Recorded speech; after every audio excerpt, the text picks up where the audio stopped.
I'm Eric Singer at Gazette.com, and this is Between the Lines. It's all about the cool factor at the Space Symposium.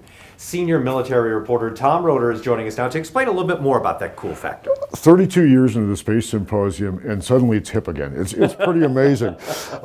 We have this generation of internet billionaires who have come into the space business, are willing to take huge risks, and are blowing up rockets at a rate we haven't seen since the 50s. And it's great, this experimental attitude. And these are cats like Elon Musk, Jeff Bezos, even Paul Allen, who was a Microsoft billionaire, is getting into this game, and it seems to be the latest thing. What these guys are doing is shaking up an industry that's been dominated by companies like Lockheed Martin and Boeing for generations. And these companies are very buttoned down. They dress a lot like you.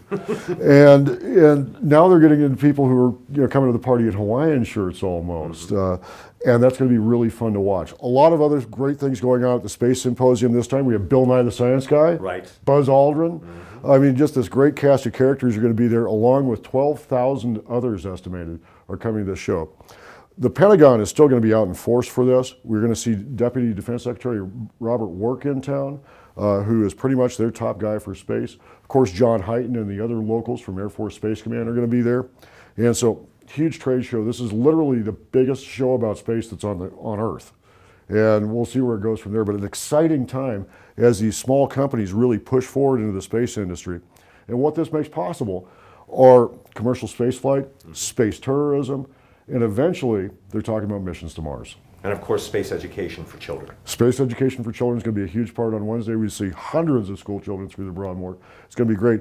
But for most people, you're not going to be able to have access.